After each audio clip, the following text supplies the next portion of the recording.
El documental que verán a continuación aborda una temática poco analizada por la sociedad actual, la cual es la problemática presente en la promoción de la figura delictiva orientada al ámbito sexual y social, enfocados en tres aspectos importantes: la promoción de la figura del delincuente en los medios noticieros y de entretenimiento, el fomento de fetiches violentos y dañinos dentro de la industria pornográfica, y finalmente, la ebristofilia como ejemplo de un fetiche en donde se centra la atracción por la figura de una persona delincuente. En el pasado, en la mayoría de los casos, la figura positiva tenía mayor relevancia sobre la negativa, refiriéndose a la industria de consumo visual como el cine y la televisión. El bien salía triunfador sobre el mal. No obstante, con el pasar de los años, la figura de los personajes negativos en el entretenimiento se volvió más interesante para los consumidores. En la actualidad se conserva la importancia de estos personajes negativos reales y ficticios, que continúan siendo llamativos para la audiencia, pero la promoción de una figura de delincuencia en la sociedad conlleva grandes aspectos negativos para los hombres y las mujeres. A continuación, se expondrán las razones por las que es problemático el fomento y exaltación de una persona que al realizar conductas dañinas infringe la ley. En primer lugar, se puede observar que es recurrente en los programas de entretenimiento delictivo ficticio una figura protagonista, la cual se muestra como alguien astuto y capaz de cumplir sus deseos, un antihéroe poderoso y fuerte, alguien que realiza actos ilegales como asesinatos, violaciones, robos, agresiones y otras actividades ilegales. Un ejemplo de esto es la película Joker, en la cual el villano de Batman se convierte en el personaje principal de su propio filme y este realiza actos atroces. El Joker se ha convertido para muchos de los fanáticos de la ciencia ficción en un símbolo de rebeldía y admiración, una figura dotada de astucia, liderazgo hacia sus secuaces, y es una imagen de un antihéroe casi omnipotente y siempre logra su cometido. Un personaje enlazado directamente a la vida del Joker es la doctora Harley Francis Quinzel, quien era su psiquiatra, y al pasar tanto tiempo con él terminó desarrollando una atracción romántica y física hacia él, sin importar los actos criminales que él había cometido, al punto de convertirse en su compañera de crímenes y pareja, asumiendo el nombre de Harley Quinn. Más adelante se estará profundizando en el fetiche dado principalmente en las mujeres que desarrollan atracción por hombres que han cometido delitos. Otro ejemplo de un personaje principal ficticio en el que se observa una evolución de un ciudadano que no comete ilegalidades a un criminal que muchos espectadores llegan a generar empatía y admiración por él. Es Walter White de la serie Breaking Bad. En esta serie se expone la vida de un profesor de química diagnosticado con cáncer de pulmón, que se convierte en productor de fármacos ilegales para poder costear su tratamiento médico y dejar una herencia monetaria a su familia. Para la mayoría de los espectadores, las acciones de Walter están justificadas debido a sus objetivos y empatizan con el caso del profesor, quitándole el impacto negativo a sus acciones criminales. Por otra parte, en la industria del entretenimiento de los videojuegos, también se enaltece la figura del antihéroe, siendo un claro ejemplo la saga de juegos Grand Theft Auto, en donde el protagonista utilizado por el jugador tiene como objetivo la realización de actividades como asesinatos, robos de bancos y autos, secuestros, venta de drogas, trabajos de sicariato, entre un sinfín de actos criminales. A pesar de que dichos juegos están dirigidos hacia un público mayor de 18 años, de igual forma genera una influencia tanto en las personas mayores de edad como en los menores de edad que logran conseguir acceso al juego de forma ilegal. En la mayoría de los jugadores se desarrolla un gusto y diversión al cometer actos ilícitos mencionados anteriormente. Esto se refleja en la cantidad de ediciones y de ganancias monetarias que ha tenido la saga, ya que al ser la naturaleza de un videojuego el producir diversión, este disfrute se realiza mediante actos violentos. Por otra parte, actualmente, no solo en la industria del entretenimiento ficticio se pueden observar estos casos en donde se exalta una figura delictiva, sino que en dicha industria también se encontró un nicho de mercado para explotar con toda la temática que ronda alrededor de los criminales reales, vendiendo como algo interesante toda la historia que se enlaza con una figura criminal que cometió algún acto delictivo, llegando al punto en donde existen canales de televisión como Investigation Discovery, enfocados mayormente en dicha temática, pues genera una gran cantidad de audiencia. Mentes criminales, crímenes imperfectos, un golpe maestro, instinto criminal, parientes perversos son parte de la lista del entretenimiento delictivo con carácter biográfico. Además, otras plataformas en las que se pueden encontrar este contenido es en Netflix, Amazon Prime, YouTube y otros en los que existen documentales, videos, películas, entrevistas y bioseries de esta temática. Analizando los datos expuestos por el Centro de TV Internacional del año 2020 en Costa Rica, la serie CSI permaneció en el top 30 de audiencia a lo largo del año, compitiendo con programas como Telenoticias o Siete Días.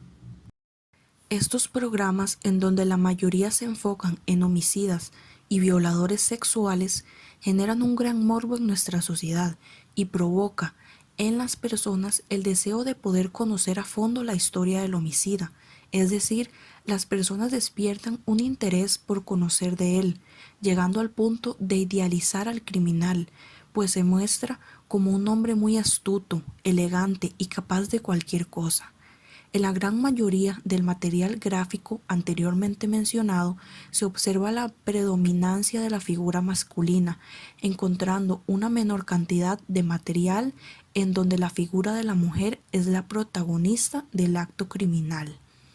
Esto se puede relacionar a que existe un porcentaje muy diferente entre la cantidad de hombres que cometen delitos y son encarcelados, en contraparte con la cantidad de mujeres, siendo este primer grupo el que presenta un mayor número de personas que han cometido delitos como violaciones, asesinatos y conductas violentas. De igual forma que con los casos de entretenimiento ficticio, en estos programas con ejemplos reales, principalmente de asesinatos y violaciones sexuales, se construye una figura de un ser delictivo víctima de admiración por las características que se le brindan. En las series y documentales sí se hace referencia a los crímenes cometidos, sin embargo, tienen mayor peso las cualidades de la figura del criminal, que se pueden enlazar a una exaltación de un hombre ideal según estándares de roles de género, en los que se espera una figura masculina: fuerza, valentía, ímpetu, dominancia, protección, poder. Por todo lo anterior, se puede determinar que la industria de entretenimiento funciona como una herramienta para normalizar los actos delictivos, pues los consumidores están expuestos a una gran cantidad de información real o ficticia con delincuencia. Tanta exposición a asesinatos, robos, secuestros y violencia sexual naturaliza dichos actos y dejan de considerarse grotescos. Además, en estos programas, documentales o videojuegos se genera en el espectador un deseo por conocer más a fondo sobre la figura del criminal, su vida personal e infancia, con el objetivo de determinar si sus actos son justificados o no, llegando en ocasiones a empatizar con la difícil historia de vida del criminal. Además de normalizar estas infracciones a la justicia, también se busca una excusa para ablandar el peso moral de las acciones dañinas cometidas, y esto posee un impacto negativo al reducir la gravedad de los delitos cometidos. En segundo lugar, y relacionado con todo lo analizado anteriormente, en los casos donde una figura delictiva tiene relevancia, se le resta visibilidad a la víctima del delito y es suplantada por una exposición extrema y protagonista del criminal. Esto se debe a que los datos más repetidos en dichas historias son los relacionados al criminal, como lo es su nombre, su pasado, sus métodos para cometer el crimen, y se le brinda una amplia cobertura al juicio. se observa tanto en los medios de comunicación objetivos que solo pretenden mostrar los hechos, como también en los medios de comunicación que desean generar noticias más llamativas y que pueden generar morbo en los espectadores para aumentar sus ventas. En ambos casos, el o la violentada pierde su importancia. Bueno, mi experiencia personal en relación a las series con temática de delincuentes o criminales, lo que puedo decir es que me han llamado mucho la atención. Ahora, por ejemplo, en la plataforma de Netflix hay un auge muy grande de estas series. Es casi lo que en los últimos días he visto más que sale ahí en la cintilla de recomendaciones. Siempre me ha llamado mucho la atención esas series, me ha gustado mucho ver programas como Investigation Discovery, ¿verdad?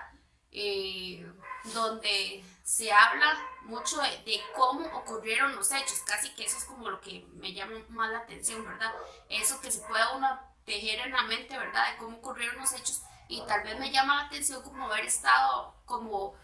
que me hubiera gustado tal vez estar ahí en ese lugar para conocer la realidad de los hechos. Por ejemplo, series como La Casa de Papel, ¿verdad? Que ha estado tan de moda, donde los delincuentes nos sentimos identificados con ellos, incluso en la serie uno se ve reflejado en algún personaje, ¿verdad? Entonces, por ejemplo, yo me siento como esta porque esa es mi personalidad y los vemos como personas buenas, ¿verdad? En mi tiempo libre lo que hago es ver en Netflix la vida de los narcotraficantes. A veces, y eso me gusta. Porque a veces, ahí lo que dice es que, digamos, la gente, lo que trata la serie muchas veces es de que ver al narcotraficante como una persona buena. Y en realidad todos sabemos que no son personas buenas, puesto que lo que hacen es vender droga. Y eso trae muchas consecuencias para muchas familias, ¿verdad? Entonces, en tiempo libre yo me dedico a ver cosas así, de biografías más que todo. Por tercera razón está la temática de la industria pornográfica, en donde los protagonistas son criminales, personas violentas, privados de libertad dañinos, o bien podría ser cualquier persona que actúe en dichos videos. Esto fomenta el deseo de una persona por consumir material sexual, en donde se realicen actos ilegales como las violaciones, agresiones físicas o escenas en las que se busca una excusa para tener un acto sexual violento, como robos o secuestros. La problemática presente en los videos en los que se genera una violencia en el acto sexual es que se convierte en el desarrollo y crecimiento de un fetiche en el que los actos de violencia en el coito producen excitación. Esto tiene relación con la promoción de una figura delictiva, debido a que en el momento en el que los videos pornográficos se represente ficticia o realmente un caso de agresión física o sexual, el victimario se transforma en la figura delictiva. Relacionado con las tres razones por las que la promoción de una figura delictiva orientada hacia el ámbito sexual y social produce afectaciones a los individuos con exposición a actos delictivos en la industria del entretenimiento, los medios de comunicación y la pornografía, se encuentra un fetiche llamado hibristofilia, el cual es la atracción que sienten algunas personas por sujetos peligrosos o que han cometido algún crimen. Una característica importante de la hibristofilia es que es el único fetiche que se encuentra más comúnmente en mujeres que en hombres. Sin embargo, al ser un fetiche que cuenta con poco estudio científico, no se ha determinado a ciencia cierta las razones del por qué se da mayormente en esta población. Al analizar los casos mejores documentados de hibristofilia, se puede observar un punto en común entre ellos, y es que los casos de estos hombres que habían cometido actos de violencia o asesinato habían tenido una gran notoriedad mediática, y la mayoría de la población tenía conocimiento de lo sucedido a causa de los diferentes medios de comunicación. A raíz de esto podemos determinar que existe una relación entre la cantidad de fama que se le dé a un criminal y las mujeres que sienten atracción por estos. A lo largo de la historia se han presentado casos en donde las personas, principalmente las mujeres, han desarrollado una conducta amorosa e idealizada hacia una figura delictiva a partir de información que adquirió mediante algún medio de comunicación. Por ejemplo, en 1895, cuando se llevaba a cabo el juicio de Theodore Durand, un asesino serial de San Francisco en la ciudad de California, una mujer llamada Rosalind Bowers se presentaba cada mañana al tribunal con un ramo de flores, con la intención de mostrar su admiración a Durand. Por otro lado, podemos mencionar el caso de Gerardo Ríos Mairena, quien en 2018 fue condenado a 216 años de cárcel por el homicidio de 5 universitarios en Guanacaste, Costa Rica. A lo largo del juicio, 5 mujeres se acercaron al abogado para externar sus deseos de conocer al asesino. El abogado contó que el primer acercamiento ocurrió el segundo día del juicio, durante un receso, cuando 3 jóvenes muy bonitas le preguntaron qué debían hacer para tener una visita especial con su cliente. El ejemplo anterior refleja un lado en donde la ibristofilia también se externa como una atracción sexual hacia un objeto desconocido, solo por el hecho de haber cometido un homicidio, sin existir la necesidad de una relación amorosa. Sin embargo, algunas fuentes podrían refutar la idea de la promoción de la figura delictiva como algo negativo,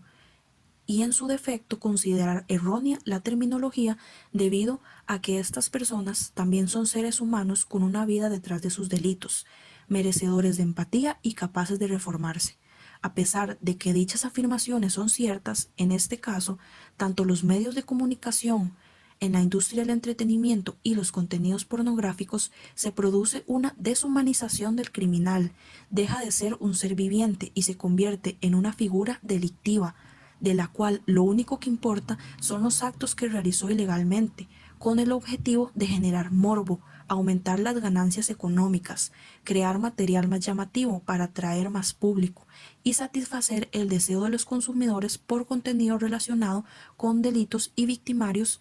de estas atrocidades.